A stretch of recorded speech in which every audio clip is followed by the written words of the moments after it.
bersyukur Bapa. Amin Tuhan Yesus. Ku bersyukur Tuhan. Mari nyatakan ungkapanmu yang terdalam dalam hatimu. Buat kasih setiamu di dalam hidupku. Rabaku nama segala bayanamu. Kami bersyukur Tuhan. Ku bersyukur Bapa. Ku bersyukur Tuhan. Buat kasih setiamu di dalam hidupku. Kami bersyukur. Ku bersyukur. Amin. Ku bersyukur. Kami bersyukur. Ku bersyukur Bapa. Buat kasih setiamu di dalam hidupku. Ku bersyukur. Kami bersyukur. Ku bersyukur Bapa.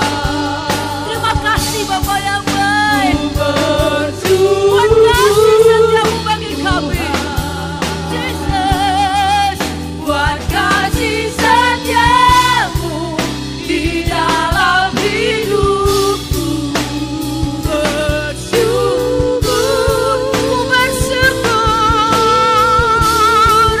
Ku bersyukur Bapa. Ku bersyukur Tuhan. Amin Tuhan. Buat kasih setiamu di dalam hidupku. Ku bersyukur.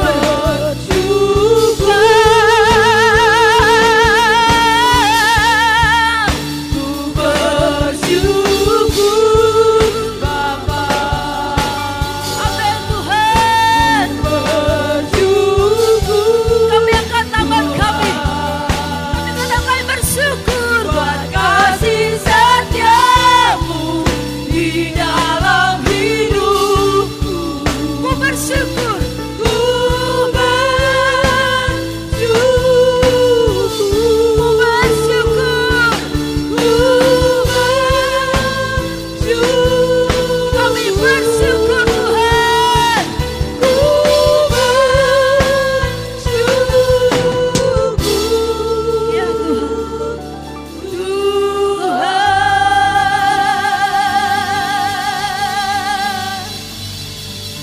Amin Tuhan Yesus. Haleluya.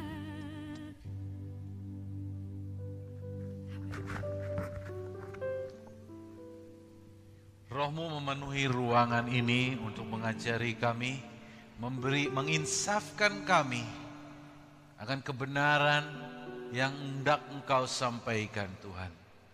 Dan bukan hanya itu saja ya Tuhan, izinkanlah suatu persekutuan yang hidup antara Engkau dengan kami sementara firman-Mu dijabarkan Tuhan. Itu terjadi Tuhan. Alam pembatas antara Roh-Mu dengan roh kami itu benar terbuka Tuhan. Dan kami boleh menikmati persekutuan itu. Diubahkan oleh karena kekuatan Roh-Mu. Berfirmanlah di tengah-tengah kami. Di dalam nama Tuhan Yesus kami berdoa. Amin. Amin. Silakan duduk saudaraku.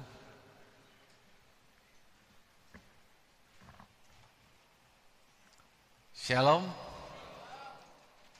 Baik, kita akan buka firman Tuhan dalam Lukas pasal ke-24.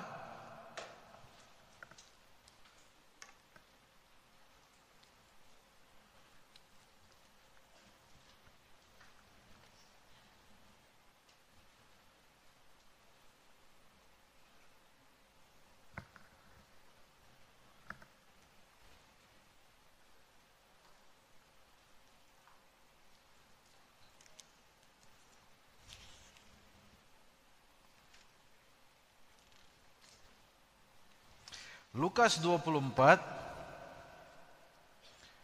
ayat 45 sampai dengan ayat 49. Kemudian saya akan bacakan nanti Kisah Rasul 1 ayat 8. Lukas 24 ayat 45 sampai dengan 49.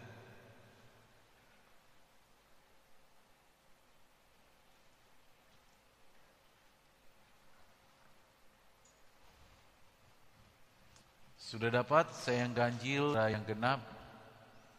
Kemudian Kisah Rasul 1 ayat 8 kita bersama-sama. Demikian firman Tuhan. Lalu ia membuka pikiran mereka sehingga mereka mengerti kitab suci.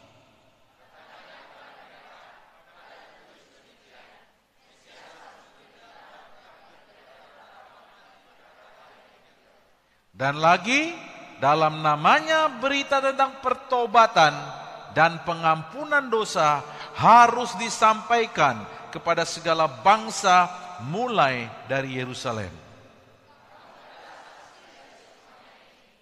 Dan aku akan mengirimkan kepadamu apa yang dijanjikan Bapakku.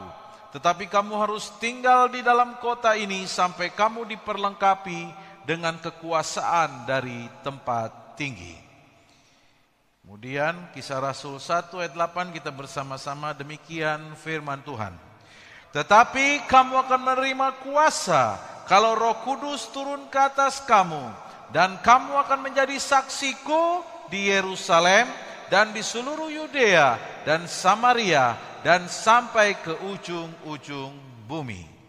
Yang berbahagialah mereka yang mendengarkan, memahami, merenungkan dan melakukannya. Ada amin? Baik, saudara yang kekasih, Lukas dan Kisah Para Rasul menurut penyelidikan ditulis dengan orang penulis yang sama. Jadi ini ya, makanya kitab Lukas akhir-akhirnya itu nyambung ke Kisah Rasul. Dia nyambung. Kalau yang makanya ketika baca kitab Injil itu perlu empat-empatnya saudara pahami, baru punya gambaran yang utuh. Ya, kalau saudara hanya, aku suka hanya kitab Markus saja, nggak mau yang lain, nanti saudara nggak utuh. Karena kadang lompat dia, disisipkan dengan bagian lain dari kitab Injil ini. Ya, karena kalau enggak, saudara nanti jadi bingung. Ada yang dilompatkan. Kalau Lukas ini tidak melompatkan, untuk menceritakan, ya, karena di sini dikatakan kamu adalah saksi dari semuanya ini. Nah, ini sedang mempersiapkan untuk menceritakan kisah para rasul yang menjadi saksinya Kristus, ya. Jadi ini pendahuluan dari kitab para rasul, ya. Pak, kenapa enggak Injil Lukas itu Yohanes duluan, atau itu enggak urusan saya itu ya, susunannya di mana gitu kan. Tetapi kisah itu kalau saudara baca, ini kan kayak nanggung gitu kan. Ayat 49 dikatakan, ya, aku akan mengirim kepadamu apa yang dijanjikan Bapakku, tetapi kamu harus tinggal. Nah, ini kan jelas lanjutannya ada di Kisah Rasul. Tetapi dalam Injil yang lain ini enggak kelihatan. Tiba-tiba dalam Injil yang lain, kemudian Injil diberitakan sampai kemana-mana. Tapi sebelum Injil diberitakan, ada yang skip di situ, ya, yang dijelaskan oleh Lukas, dan itu dinyatakan dalam Kisah Para Rasul. Kan begini, lihatnya begini. Kamu, ya, kalau kita lihat ya, ayat 48, ya, kamu adalah saksi dari semuanya ini. Jadi murid-muridnya disuruh apa? Jadi saksi. Tapi dia bilang, tapi ya, kamu harus tinggal di dalam kota ini sampai kamu diperlengkapi. Coba kalau baca Kisah Para Rasul 1 ayat 8, tetapi kamu akan menerima kuasa kalau Roh Kudus turun ke atas kamu, dan kamu akan menjadi apa? Saksi muridku. Dan itu udah dikasih tahu di dalam kitab Lukas 24 tadi. Jadi kuasa yang diberikan itu sinkron saudaraku. Ya, ayat 48 dan 49 penggenapannya di Kisah Rasul 1 ayat 7. Jadi inilah pengikat dari kedua kitab ini. Dan apa isi saksi itu diberitakan di dalam Kisah 2, 3, 4 terus semuanya lanjutannya. Ya, kita lihat ayat padanannya, saudara. Ayat padanannya ada di Amanat Agung, ya. Matius 28 ayat 19 dan 20 itu dikatakan begini. Karena itu pergilah. Ini waktu itu Yesus masih di bumi ya, belum naik ke surga ya. Dia bilang begini, ya. Karena itu pergilah, jadikanlah semua bangsa muridku dan baptislah mereka dalam nama Bapa, Anak dan Roh Kudus, dan ajarlah mereka melakukan segala sesuatu yang telah kuperintahkan kepadamu, dan ketahuilah aku menyertai kamu senantiasa sampai pada kesudahan zaman. Ini mestinya kalau bisa ditambahkan, tetapi kamu harus menunggu dulu di sini sampai menerima kuasa. Tapi ini nggak ada, makanya mesti lengkap baca Injilnya, 4-4-nya. Jadi dia ketemu. Karena kalau enggak, ada yang skip itu. Tidak menekankan pengajaran tentang menerima kuasa melalui baptisan Roh Kudus. Itu di skip. Karena di ayat ini langsung sebelum Yesus terangkat ke surga, dia sudah kasih amanat. Begini, karena itu sejak dari situ seakan-akan ceritanya begitu kan? Seakan-akan begini, sebelum Yesus naik dia muridnya ngumpul ya.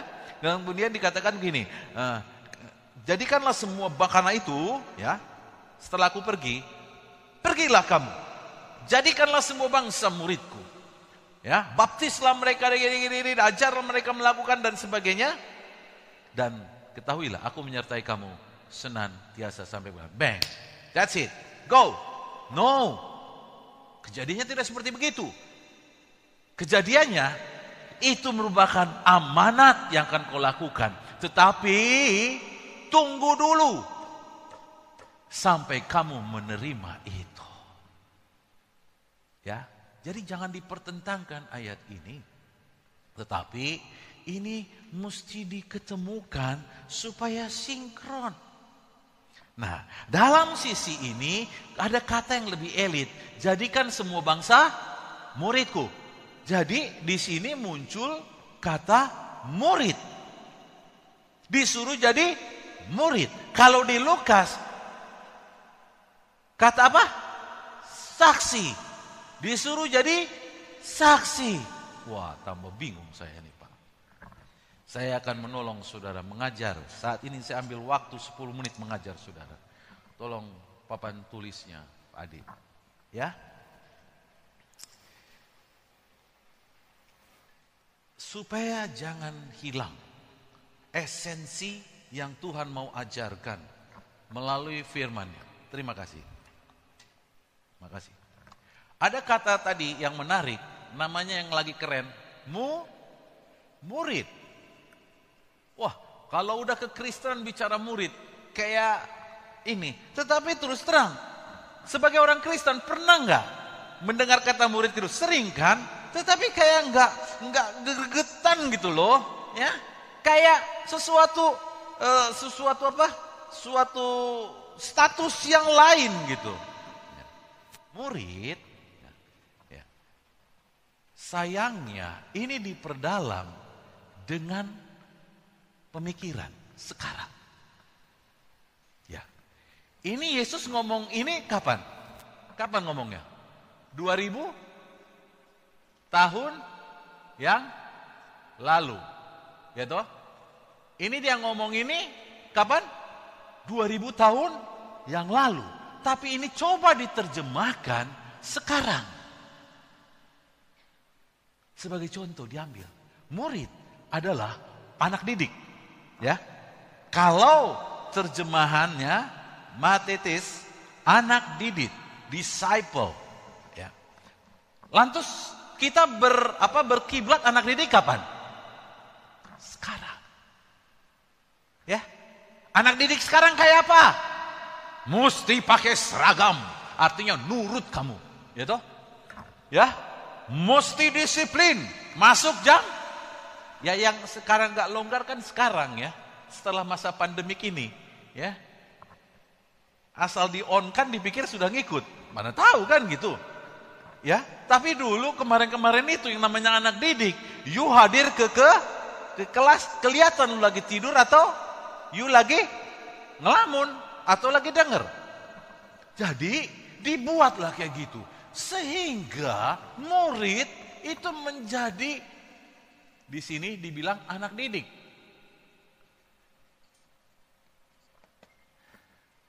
Anak didik yaitu yang diajar.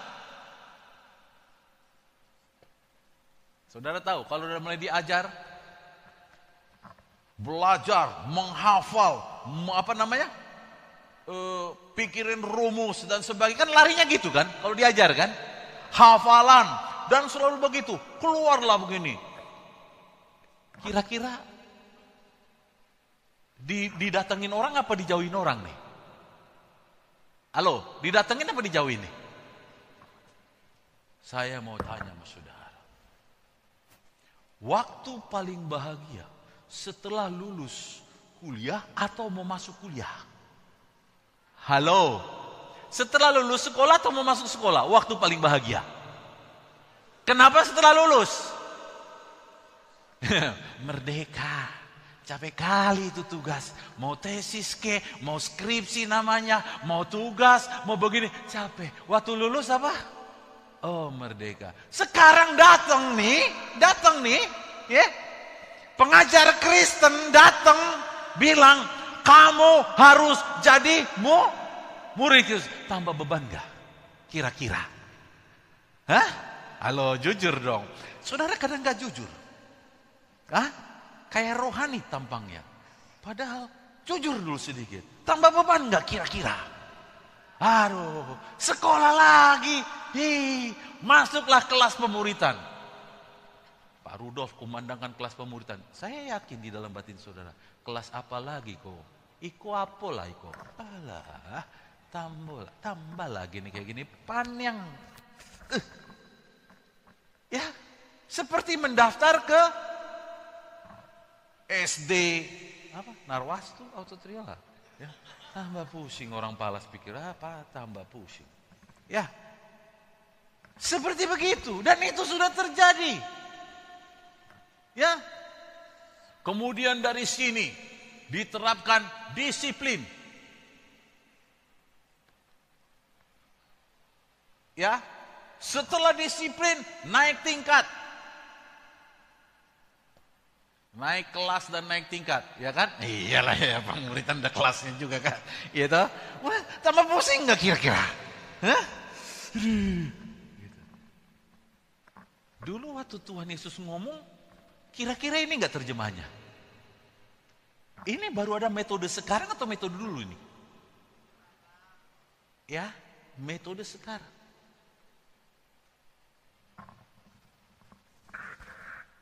Setelah hafal, ya, naik kelas, kemudian jadi apa? Sarjana, punya apa? Status. Mau titel kayak namanya macam-macam. Punya status. Wah, sekarang saya jadi hamba Tuhan, kawan. Ya, murid Tuhan. Ya, murid. Dan itu terjadi, dihubung-hubungkan terjadi contoh. Ya. Murid, ini kan murid umum dulu nih ya. Misalkan begini, Alif Sokrates, itu saudara Sokrates. Dia punya murid juga kan?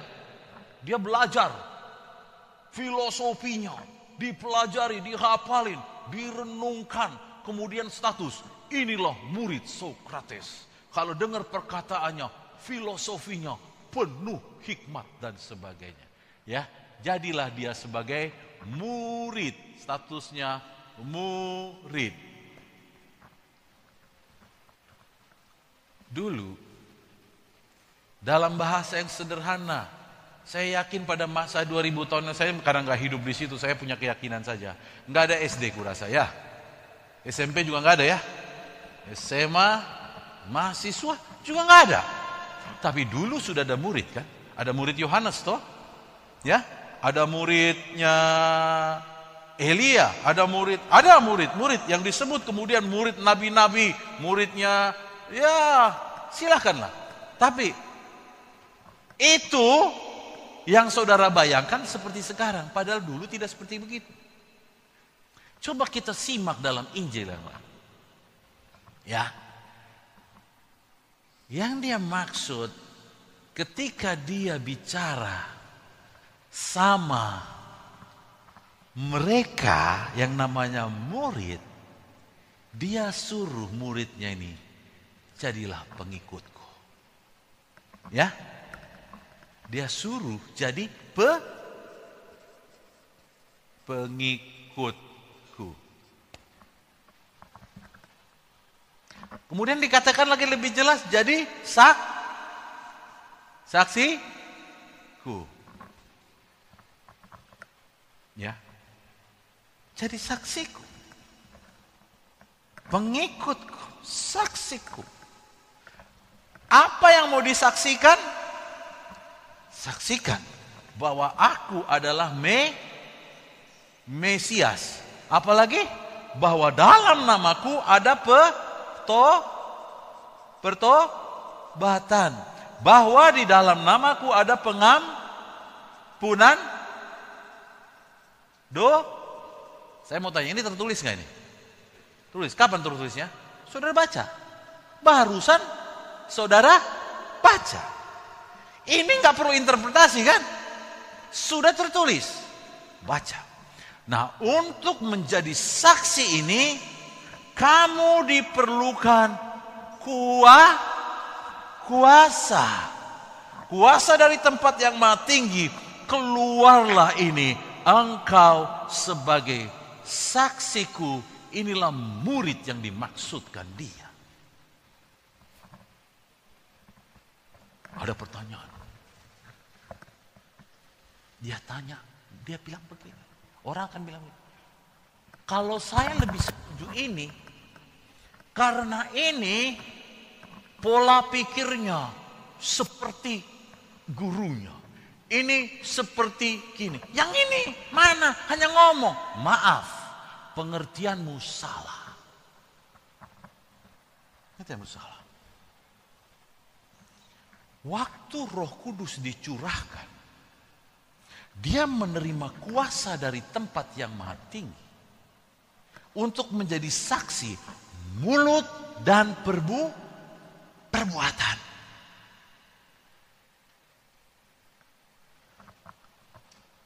Kalau di sini, lihat perbedaannya. Di sini, sebagai murid karena ajaran, jangan melihat seakan-akan ini tidak ada ajarannya. Murid secara ajaran. Dia menerima di dalam akalnya. Kemudian dia, ya, aku harus bangun pagi. Aku harus bangun pagi. Udah pasang wecker. Kalau pertama-tama apa yang terjadi? Dimatiin, ya kan? Aku harus bangun pagi. Nah, itu satu, ada orang yang begini. Pokoknya pas bangun, iya, aku harus begini. Langsung lari-lari, langsung olahraga, langsung begini. Saudaraku, macam-macam. Dia buat segala usaha. Dibuat segala usaha. Nah, terus mau menjadi serupa dengan Kristus. Dia buat segala usaha untuk jadi seperti Kristus. Pada kenyataannya gampang gak jadi seperti Kristus? Oh, tidak gampang. dan masuk masa yang namanya frustrasi. Udahlah, nggak usah sungguh-sungguh kali ya, biasa-biasa aja lah ya toh. Karena didapati kesulitan. Beda sama yang ini, saudara. Ketika ini, yang pertama ditekankan adalah aku menyertai kamu. Rohku ada pada kamu. Di sini nggak kelihatan. Tapi di sini beda. Rohku ada pada. Makanya terjadi dalam Roma pasal 8 ayat 13. Apa dikatakan di situ? Roma pasal 8 ayat 13.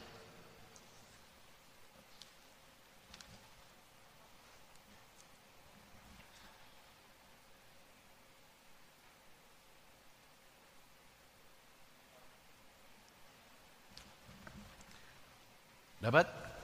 Ya, begini. Sebab jika kamu hidup menurut daging, kamu akan mati.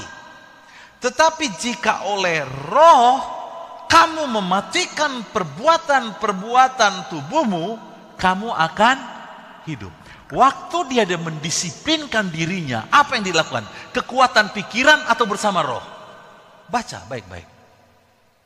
Waktu dia mendisiplinkan dirinya dengan kekuatan pikiran dan ayat hafalan dan sebagainya, atau bersama roh, dia mendisiplinkan dirinya. Di sini tulisannya apa? Bersama roh. Beda kan? Paham saudara?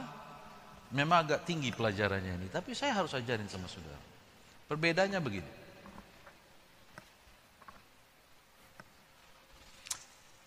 Saudara bisa berusaha berubah dengan kekuatan pikiran saudara. Saudara bisa berubah karena tahu kebenaran dan bersama dengan roh menertibkan hidupmu. Dan yang Tuhan maksud adalah ini. Murid yang demikian, makanya saudaraku, saya mengajarin sama saudara, berani saya ajarkan di sini.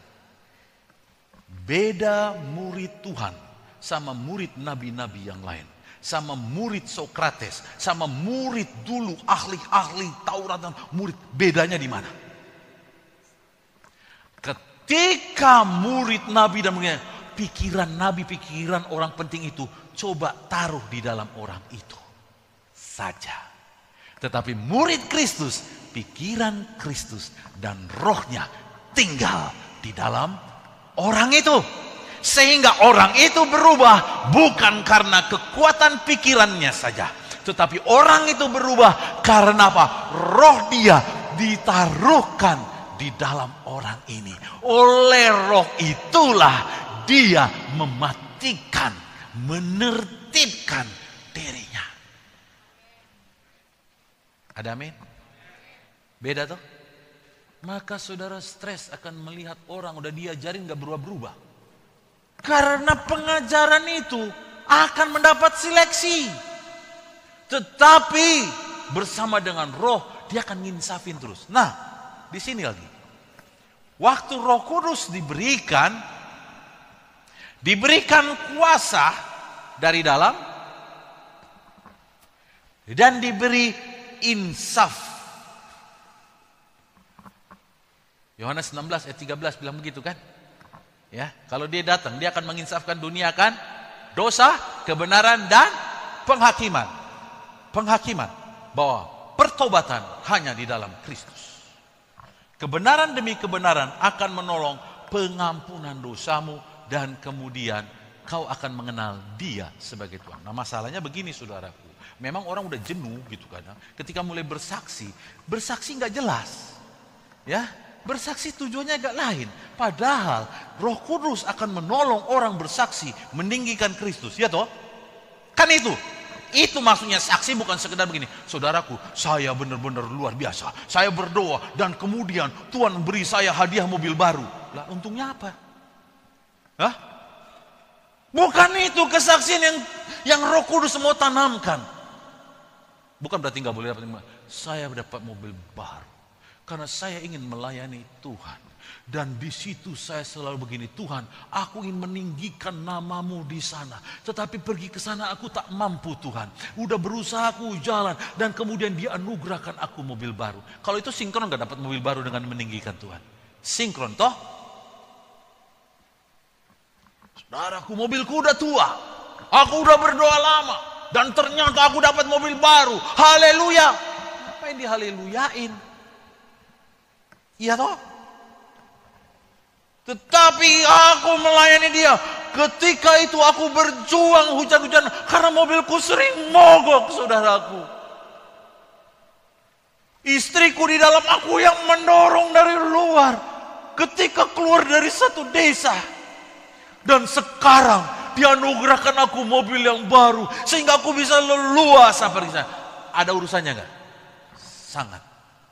Dan engkau memuliakan Tuhan.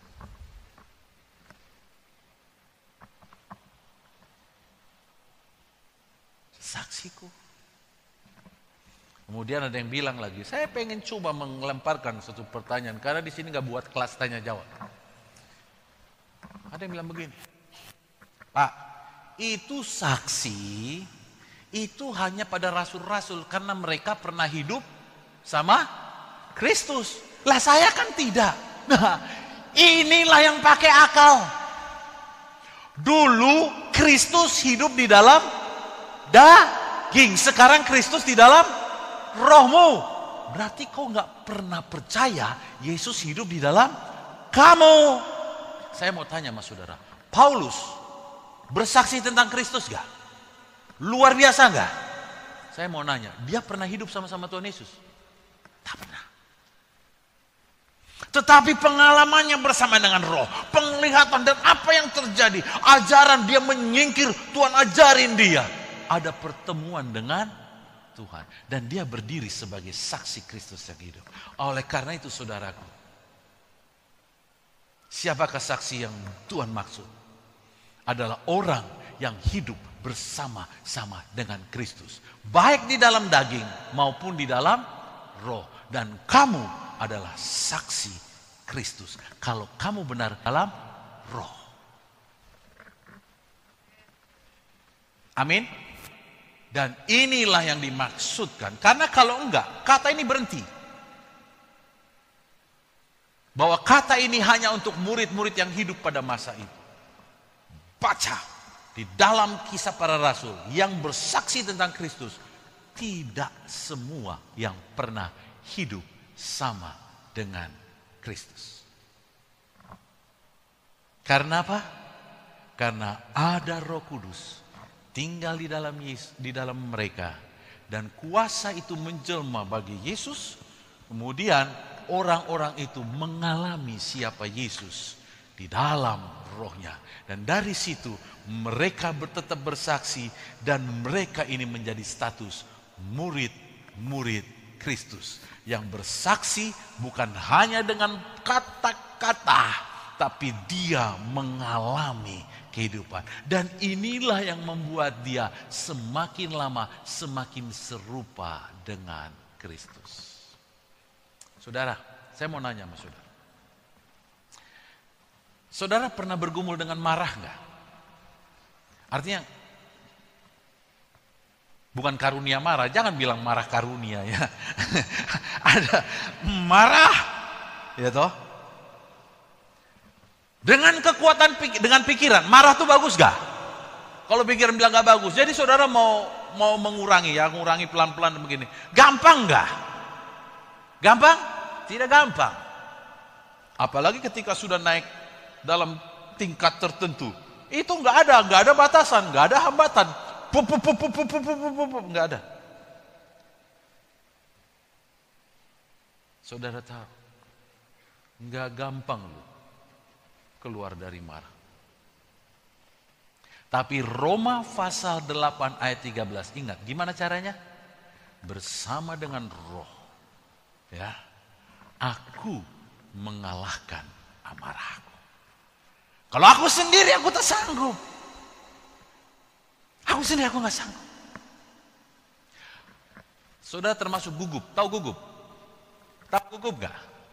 Ya susah jelasinnya bagi saya, tapi Saya termasuk orang yang gugup dulu. Tahu kan gugup? Ya grogi, semua macam lah kan gitu. Bagus gak? Akalmu bilang bagus gak? Nggak bagus kan? Kau mau keluar kan? Mau keluar. Bisa nggak? Nggak bisa. Udah dibilang, udah pokoknya yang penting jangan gugup. Berani aja. Ya tetap aja lari, nggak berani juga. Tetapi kalau kau tahu rahasianya, sebagai murid Kristus, engkau mau keluar dari gugupmu. Gimana caranya? Bersama dengan roh yang diberikan pada aku mengalahkan gugupku. Gimana caranya? Kau dengar dia. Jangan takut. Tuhanku besar, aku ada di sampingmu, aku ada begini, lihatlah, jangan takut, keluarkan pada saat, kan Lukas katakan, ketika engkau diperhadapkan sidang dan mahkamah, jangan takut entah apa yang harus kau katakan, karena pada saat itu, roh akan mengajari kamu apa yang akan kamu katakan, kamu disadari, sehingga aku gak perlu gugup, karena roh akan menyadari aku. Rohnya ada di mana? Rohnya dari mana? Di dalam aku.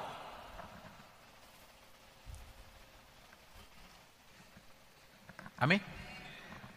Yes. Kepadamu jemaat Tuhan. Roh Tuhan membuka padamu. Dia sering gak dapat tempat dalam diri orang percaya. Itulah yang terjadi. Karena lebih kuat orang percaya memakai akalnya.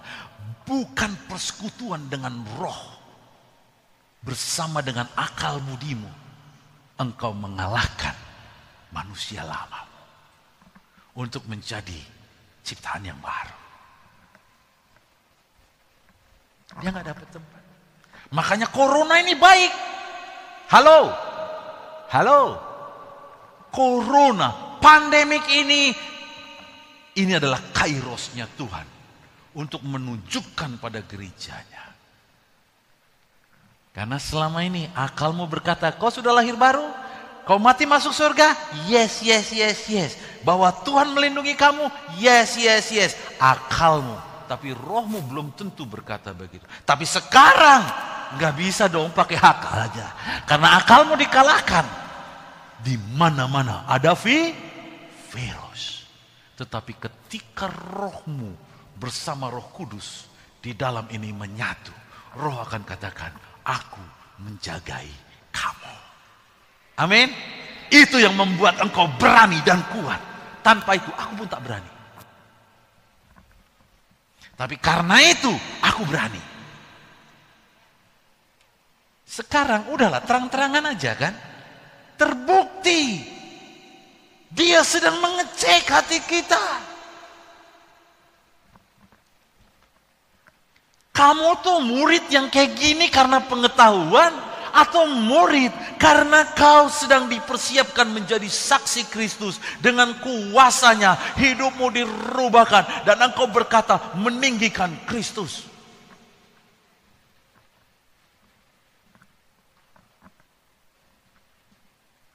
Saya harus mengakui saudaraku,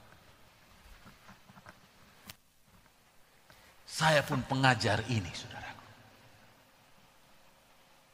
Tapi selama masa ini dia rubahkan saya. Ini yang ku maksud dengan murid.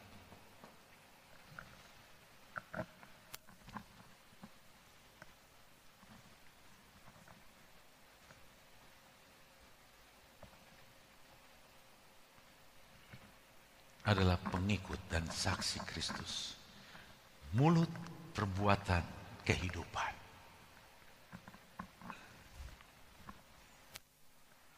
Aduh, minta maaf, nggak kelihatan ya. Kasihan ya, mestinya pindah ke sini.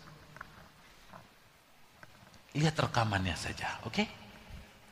Saudara-saudaraku ada yang di belakang sana, kasihan. Jadi saudara yang kekasih, Tuhan itu baik sekali. Roh Kudus baik sekali. Jadi rahasia yang besar adalah bukan hebatnya pikiran orang Kristen, bukan. Tapi rahasia yang terbesar adalah besarnya kekuatan persekutuan dengan roh bagi orang percaya. Karena dia memberi kekuatan dari dalam. Sehingga saudara harus sadar, sebagai murid Tuhan, itu beda dengan murid ITB. Kau boleh bangga sebagai murid ITB. Tapi saya mau kasih tahu, tidak sehebat murid Kristus. Ada amin? Kurang aminmu saudara, gak yakin. Saya cuma apa sih? Saya mau kasih tahu. Saya anak ITB, ex ITB. Saya bisa katakan saudaraku, murid Kristus. Kalau kau tahu, itu lebih luar biasa. Lebih luar biasa. Karena kalau murid ITB hanya pikiran profesor yang masuk di sini dan penulis-penulis buku. Tetapi kalau murid Kristus bukan hanya pikiran kau dibaharui, tetapi bersama rohnya yang ada di dalam kamu. Itu yang gak ada dari murid selain murid Kristus. Kamu lebih daripada yang lain. Mulai gerem. Mulai dari sekarang. Terlebih masa pandemi ini saudaraku. Hidupkanlah persekutuan dengan rohnya di dalam kamu. Challenge yourself. Artinya bahasa Indonesia, tantanglah dirimu dengan pemikiran-pemikiran yang menakutkanmu selama ini. Sampai keluar jawaban dari roh yang ada di dalam kamu. Keluarkan apa yang kau ragu-ragukan. Keluarkan apa yang menjadi kekhawatiranmu. Keluarkan. Dan jawabannya, roh akan menolong kamu. Tanpa itu kau susah. Ya enggak? Susah kan? Tapi roh akan menolong kamu menerjemahkan itu.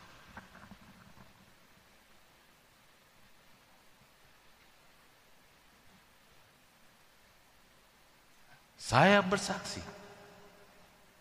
Saya punya banyak kelemahan, tapi banyak kelemahan itu saya keluar dari sana karena roh berbicara kepada batinku. Dan dia menjamin itu. Sehingga aku bisa melayani dia. Kan menerima kuasa untuk menjadi saksiku.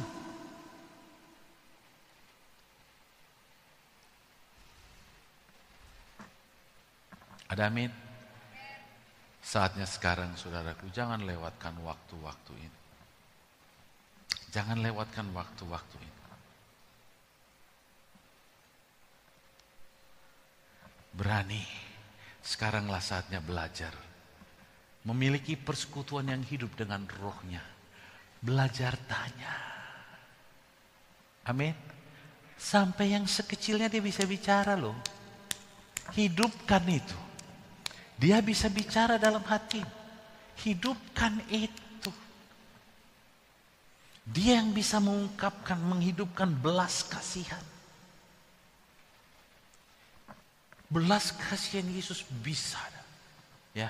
Saudara mungkin bisa benci sama orang, tapi tiba-tiba langsung berbeda. Itu nggak bisa. Kalau pikiran ini nggak bisa, tetapi roh yang di dalam kita itu yang akan memberikan kekuatan itu. Jadi begini, kalau beban jiwa-jiwa pun saudara mau jelas-jelasin susah juga gitu ya. Tapi kalau izinkan roh berbicara di dalam hatimu, dia akan bicara. Ya. Saudara pernah kesel nggak sama orang yang tanda kutip bodoh, jugul, maksudnya dikasih tahu ya gitu-gitu terus. Pernah kesel nggak? Pernah kesel kan? Maksudnya ngerti nggak maksud saya? Saya bukan mau meninggikan orang bodoh apa orang pintar begini. Yang dikasih tahu gitu nggak ngerti juga. Bisa kesel nggak? Bisa mau digituin, bisa gak? Bisa. Tetapi ketika roh bicara, itu pun ciptaanku. Langsung berubah saudara. Berubah. Itu ciptaanku yang kusayangi juga.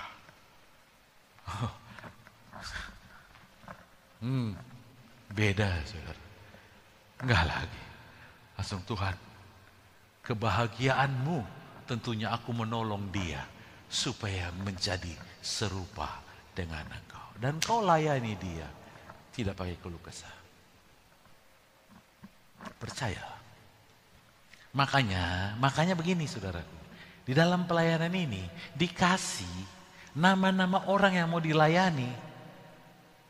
Maksudnya apa ya? Supaya kau izinkan roh juga timbul. Kalau enggak mikir gini, ini susah, ini nih jugul, ini kalau dibilang, nggak mau aku, nggak cocok. Hei, izinkan roh bicara di sini. Ketika roh bicara di sini, dia akan katakan siapa orang ini bagi Tuhan.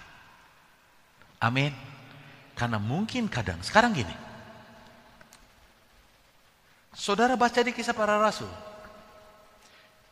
Yang menyaksikan Stefanus dihukum rajam, itu siapa? Saulus kan? Ya. Di dalam hati Saulus apa waktu itu? Memang ini sok lebih dari orang Farisi Stefanus ini. Sok hebat, sok kenal Mesias. Pasti gitu. Dari situ apa? Dia datang kepada mahkamah situ. Dia minta surat perintah untuk mematikan, merajam lagi. Seperti orang-orang Stefanus ini. Disitulah dia pergi dan di jalan lurus menuju Damsyik. Dia bertemu dengan roh Tuhan dan bicara. Setelah itu dialah orang yang paling sayang terhadap orang-orang seperti Stefanus.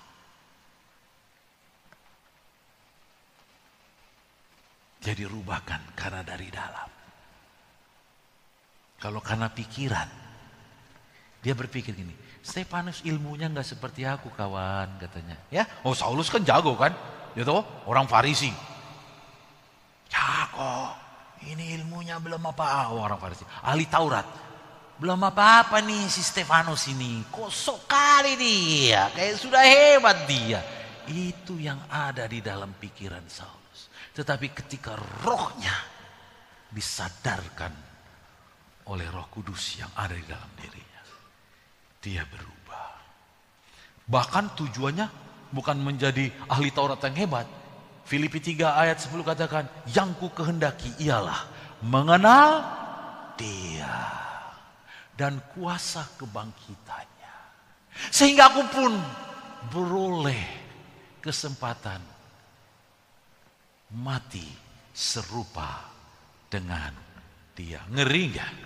Itu mah tujuan yang beda. Kalau bukan karena Roh Kudus, nggak mungkin orang punya kayak gitu. Nggak mungkin kan. Dan saya mau kasih tahu, makanya bagi orang dunia, seringkali hamba-hamba Tuhan yang memang mau sungguh-sungguh, dibilang orang gila kau. Ya memang nolak kan, karena sering nggak sesuai dengan ini. Sekarang gini, beri dan kamu akan diberi. Nggak sesuai dengan ilmu ekonomi. Kayak orang gila kau, gila. Tapi itu pula yang kau percayai. Ya nggak apa-apa, karena roh berbicara begitu. Ada amin? Ya, maka itu saudaraku, ketika pikiranmu bertentangan dengan kebenaran yang dalam firman Tuhan, jangan terus capek ngolah pikiran. Kau akan pusing, frustrasi. Izinkan roh berbicara. Roh Tuhan sekarang ajarin saya. Dia akan bicara. Saya pastikan dia akan kasih tahu the reason sehingga engkau menerima kebenaran. Kenapa dia akan kasih tahu? Karena rohnya ada di dalam kamu. Itu namanya dia akan insafkan kamu akan kebenaran.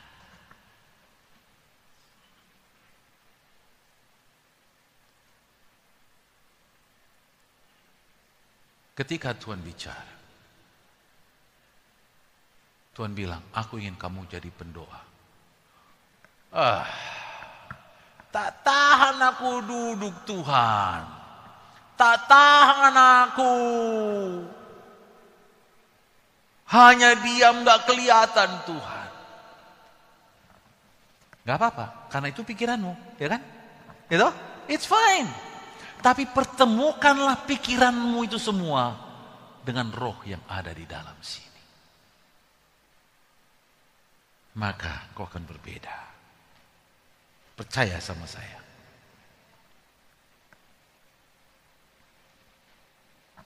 Percaya. Tuhan panggil kamu sebagai pemain musik. Dan kau berkata, aku nggak bisa Tuhan, aku nggak bisa main musik begini-gini. Itu kan pikiranmu kan? Halo? Halo? Itu pikiranmu. Tapi roh yang di dalam kamu akan menolong kamu. Menyesuaikan dengan, meluruskan pikiranmu, menyesuaikan dengan kehendak Tuhan.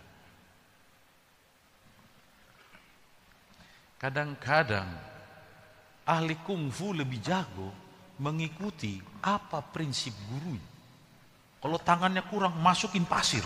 Ya kan pernah nonton film tuh, masukin supaya kayak begini. Ya. Tapi ketika anak Tuhan, dia nggak nanya sama roh Tuhan. Dia nggak nanya. Langsung protes. Saudara, saya mau kasih tahu, berbahagialah kau ketika roh Tuhan menyatakan siapa kau. Jangan pernah takut, bergiranglah, larilah ke situ. Jangan berkata aku nggak mampu, ya nggak apa-apa. Itu katamu. Bukankah Paulus juga berkata, ya cukuplah kasih karuniaku bagimu, kata Tuhan. Dalam kelemahanmu lah kuasaku jadi sempurna. Engkau berubah karena melihat kuasaku, bukan berubah karena kekuatan pikiranmu. Bukan berubah karena kemampuanmu, tapi karena kuasaku engkau berubah. Yang percaya katakan amin. Jemaat Tuhan, bangkitlah. Kita orang-orang beda. Kalau Tuhan ingin kita tampil beda, karena memang Dia ingin. Bukan karena engkau mau tampil beda, karena Tuhan inginkan demikian. Ketika engkau ditempatkan, saya sampai sekarang saya percaya orang yang dimasukkan dalam jemaat ini adalah Tuhan yang antarkan kepada jemaat ini, ya toh? Dan karakternya beda-beda gak? Beda. Aku harus menerima. Apapun mau diomonginya, aku terima. Kalau aku pakai akal, bisa jawabannya banyak di sini. Kau nggak tahu, kau begini-gini. Tapi sudahlah, roh akan berbicara. Itu akan menghancurkan egomu, menelanjangi siapa dirimu, supaya Kristus saja yang tampil dalam hidupmu. Ada amin? So, mari kita bergandengan tangan, saudaraku. Ya. Arti yang sesungguhnya maksudnya bergandengan tangan, saling tolong, saling mendukung untuk tujuan Kristus dalam kita masing-masing. Percuma kita pegang-pegang tangan, hati kita tidak kita dengar suara Tuhan bicara sama kita. Percuma. Ya, mari, ini bisa digeser. Jadi, saudara, kita kembali pada Alkitab. Tidak harus kita dengan konsep sekarang, tapi lihatlah apa yang sesungguhnya terjadi dalam Alkitab. Yang Tuhan bicarakan pada masa itu, ada maksud Tuhan. Silakan bawa ke belakang.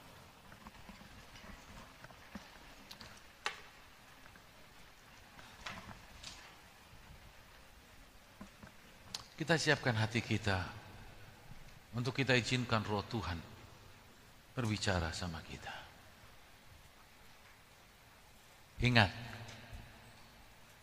tapi apabila bersama dengan roh kamu mematikan perbuatan-perbuatan daging, engkau akan hidup. Kau ingin merasakan hidup yang ceria, hidup yang diubahkan, izinkan roh Tuhan bersama dengan saudara mengerjakan itu.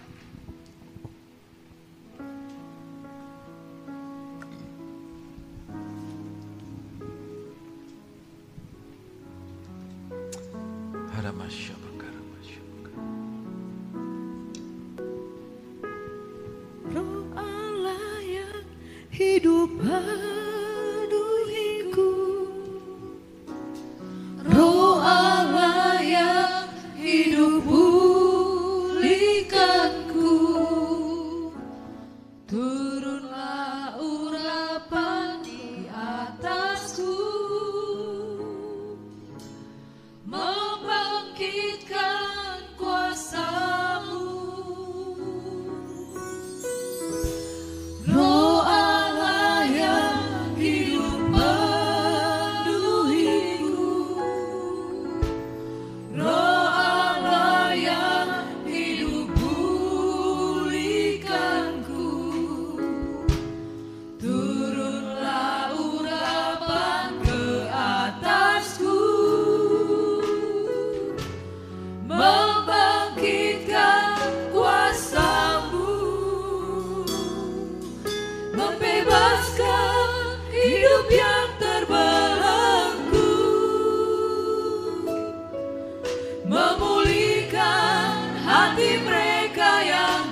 besar kuasa-Mu.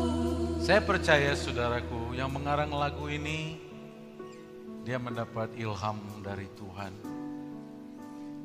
Coba kata-katanya apa? Yang sebelum mencelikan mata yang buta, memulihkan sebelumnya. Nah, saudara, bukan kamu yang bisa membebaskan dirimu dari terbelenggu. Mungkin kau terbelenggu dengan masa lalu. Kau terbelenggu dengan kegagalan masa lalu. Mungkin kau terbelenggu dengan kekecewaan. Kau gak bisa. Tapi dikatakan Roh Allah yang hidup membebaskan hidup yang terbelenggu. Dia ada di dalam kamu loh sekarang. Kau gak perlu jerit-jerit, tanya, minta, kemana-mana, cari kemana. Dia yang mampu membebaskan, itu ada dalam kamu. Amin. Dia ada di dalam kamu. Kamu ada kecewa dalam hidup ini? Dan kecewamu tuh kau bawa terus sampai sekarang? Kau yang rugi, bukan saya. Kau akan rugi. Tapi hari ini, ketahuilah. Itulah gunanya. Kalau dikatakan, saya adalah saksi Kristus. Yesus kasih tahu saya. Sehingga aku tidak kecewa lagi. Waktu dia ngomong itu, Kristus seakan-akan ada di mana? Sama dia kan? Seakan-akan sama dia kan? Itulah yang Tuhan maksud. Kau menjadi saksiku. Mungkin secara daging kau tidak bersama dengan Yesus, tapi secara roh engkau bersama dengan dia. Sehingga kau bisa berkata, Yesus yang bilang sama aku, menyembuhkan kekecewaanku. Terus, next, memulihkan hati yang terluka. Mungkin sakit hati. Kalau sakit hati pakai pikiran bisa hilang nggak? Jadi puter. Saya kayak nggak bisa, saudara. Tetapi ini Roh Kudus ada untuk memulihkan kamu. Dan Yesus bicara sama kamu. Aku punya rencana besar sama kamu. Tapi lapanglah hatimu. Ya, jangan terganjal lagi. Karena dia memerlukan hati yang besar. Sekarang gini, bagaimana kau menjadi pemimpin yang kredibel kalau isinya sakit hati terus?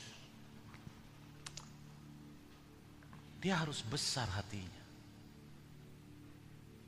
Kalau hati yang kecil, apa bedanya hati besar? Saya mungkin dalam pemikiran begini, kalau hati yang kecil, ya, ketika misalkan segede gini, ketika di ini benturannya goncang dia. Tapi ketika hati yang besar kayak balon kayak dikini-kiniin, nggak pengaruh, deg gitu loh. Hah? Tapi kalau kecil kena getar, tapi ketika besar, yang berbesar hatilah kamu. Ketika kena timpukan hanya tek, tak pengaruh. Bukan tidak terasa, terasa nggak? Terasa, tapi tidak terpengaruh. Seorang pemimpin, kalau asik sakit hati terus, gak bisa. Dan Tuhan akan buat itu. Memulihkan hati mereka yang terluka. Next. Mencelikan mata yang buta. Tidak harus artinya buta jasmani. Tapi buta akan kebenaran. Buta akan keinginan hati Tuhan. Buta apa yang baik. Kau akan celik.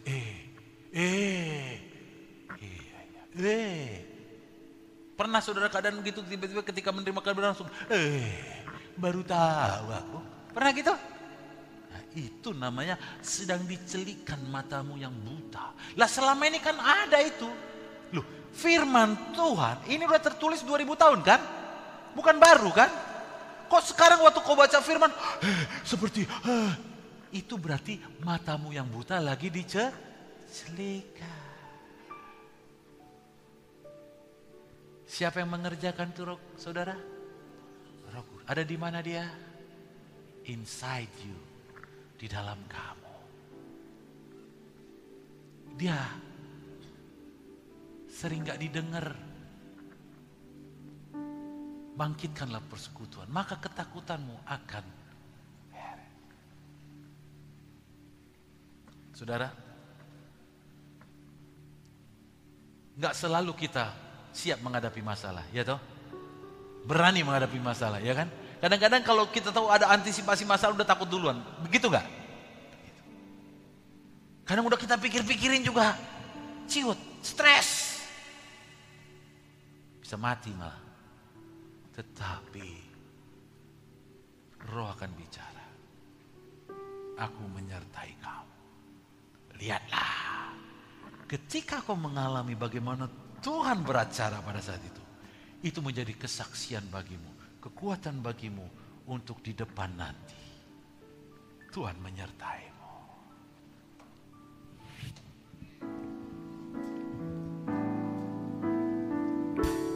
Roh Allah yang hidup penuhiku, Roh Allah yang hidup pulihkanku,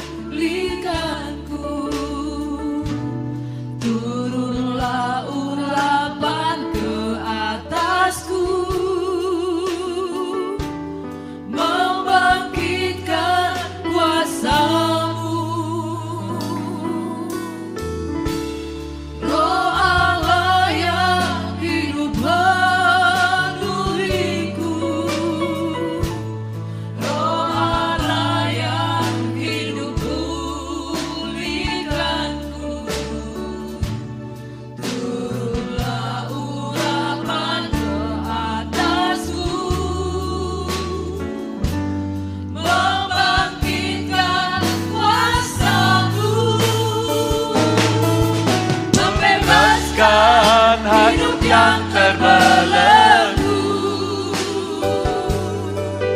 memulihkan hati mereka yang terluka, serta mencelikan mata yang buta.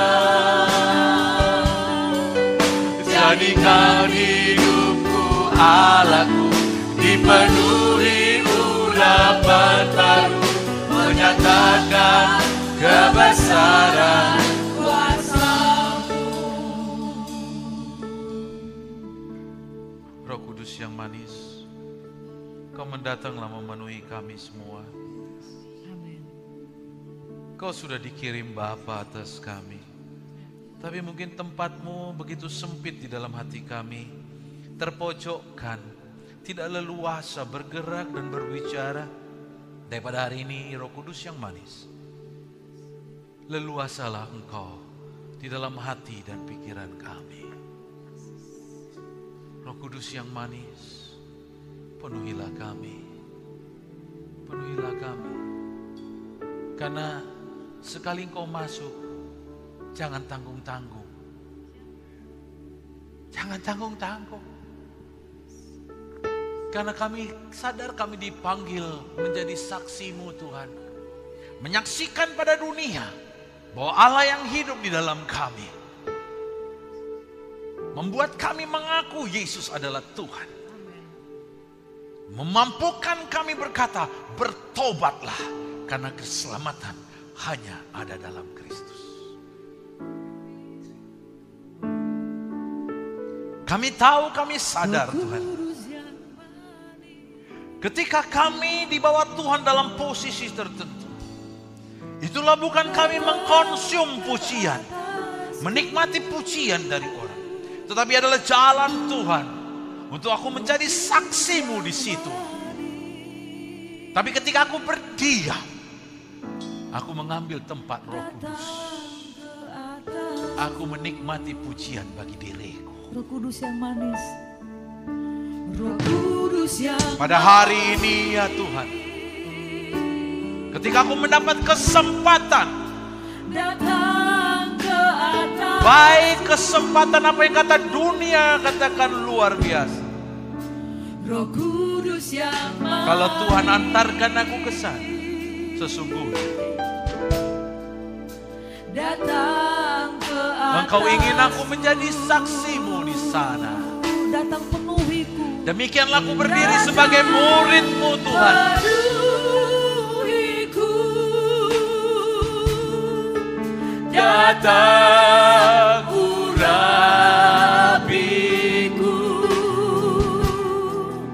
datang segarkanku,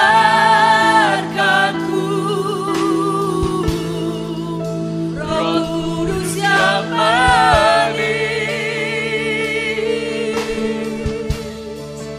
datang penuhiku, ya Ramasya Bakara Bala-Bala, datang urapiku, datang segarkanku,